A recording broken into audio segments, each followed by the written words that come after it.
అండి ఈరోజు నేను తయారు చేసేది పండు మిర్చితో నిమ్మకాయ కారం అండి. ఇవ్వండి పండు మిర్చి అరకిలోకి కొంచెం తక్కువగా వేసానండి. బాగా కాయలు కారం ఉండేట్టున్నాయి, అందుకని తక్కువ వేసాను. దీంట్లోకి డజన్ నిమ్మకాయలండి, ఇవ్వండి మీడియం సైజు కాయలు. దీంట్లోకి కొంచెం ఒక స్పూన్ చక్కెర, ఒకసారి ఉప్పు వేసి కొంచెం ఒక పావు స్పూన్ ఉప్పు వేసి అట్టు పెట్టాను. చక్కెర కంపల్సరీ వేయాలి నిమ్మకాయ కారం అయితే. దీంట్లోకి రుచికి సరిపడా ఉప్పు చూసుకొని వేసుకోండి. నూనె, పోపు దినుసులకి పసుపు, కొంచెం మెంతులు ఆవాలు వేయించిన పొడి అండి, ఇంగువ, మెంతులు ఆవాలు మిరపకాయ ఇంగు వేసి పోపు అండి. ఇప్పుడు మనం స్టవ్ వెలిగించుకొని ఉంది ఆల్రెడీ. ఈ పోపు వేసి ఈ పోపు చల్లారేలోపు మనం పండుమిరపకాయలని ఉప్పు పసుపు వేసి మెంతిపిండి వేసి గ్రైండ్ చేసుకోవాలండి.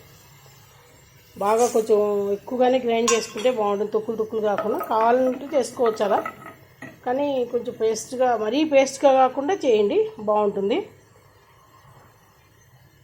ఈ పోపు చల్లారుతుంది కదండి ఈలోపు.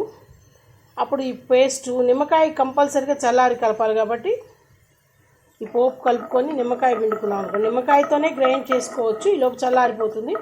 ఈ పైన పోపు వేసుకుంటే చాలా బాగుంటుంది పచ్చడి. అందరు చింతపండు అలా వేస్ట్ చేస్తారు కదా, ఈసారి నిమ్మకాయ పిండి పండుమిరపకాయలతో చూపిస్తున్నాను నేను.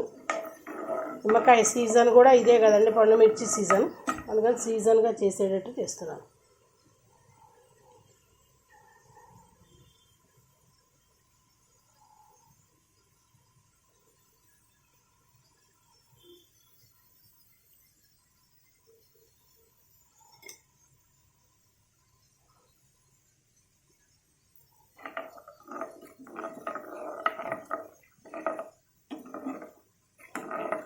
ఇవి వేగుతున్నాయి.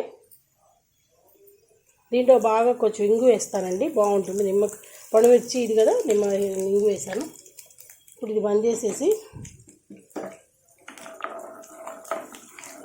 స్టవ్ బంద్ చేసి కింద పెడతానండి. పైన పెడితే మళ్ళీ ఆ వేడికి నల్లబడిపోతుంది. పోపు పెట్టి అవన్నీ గ్రైండ్ చేస్తాను. పండుమిర్చి, నిమ్మకాయ రసం వేసుకొని ఉప్పు పసుపు మెంతిపిండి వేసుకొని పోపు గ్రైండ్ చేసి చూపిస్తాను. ఎక్కువ టైం ఉండదు, ఈజీగా చేసుకునేట్టు. పోపు వేసుకోపోయినా బాగానే ఉంటుంది, కానీ పోపుతో అదో రకమైన టేస్ట్, ఇంగు వాసన అలా వస్తుంది కాబట్టి అదో రకం. చూడండి, నిమ్మకాయ కలిపాను, కొంచెం చక్కెర కొంచెం వేసుకొని కలుపుకోవాలండి. అది మనకి పులుపు తెలుస్తుంది కదా అది. ఇప్పుడు మనం పోపు వేసుకుందాం. ఒకసారి చూపిస్తాం. కొంచెంసేపటికి ఇదంతా దగ్గరకు వచ్చేస్తుందండి పచ్చడి, ఎందుకంటే మామూలు మిరపకాయలా ఉంటాయి కదా, నిమ్మకాయ కలుస్తుంది, అప్పుడు చాలా బాగుంటుందండి పచ్చడి. ఇది మామూలు మనం ఇడ్లీలోకి వాటికి కూడా నంచుకోవడానికి చాలా బాగుంటుంది ఈ పచ్చడికి.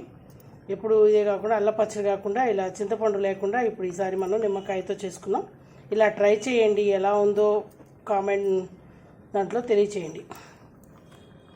అంతేనండి, పండుమిర్చితో నిమ్మకాయ కారం అండి.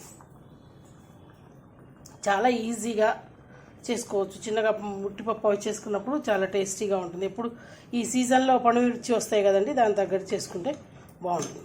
అంతేనండి, పండుమిర్చితో నిమ్మకాయ కారం ట్రై చేయండి, టేస్ట్ చేయండి, ఎలా ఉందో కామెంట్ రూపంలో తెలియజేయండి.